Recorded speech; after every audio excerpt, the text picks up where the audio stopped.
Good morning. So ngayon nandito tayo sa site natin sa bundok.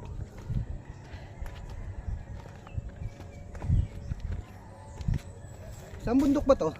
Kay Sakat. Kay Sakat, no? So muna yung sabihin yung location natin.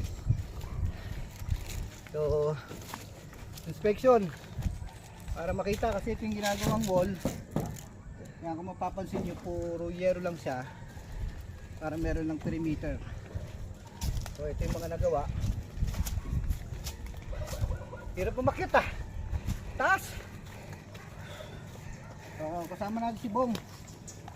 Yan. May bodyguard tayo. Bagong bodyguard. So ganda ah. Manipis yata masyado yung binili. So dito tayo sa taas na. Pinakamataas. Yan. Right.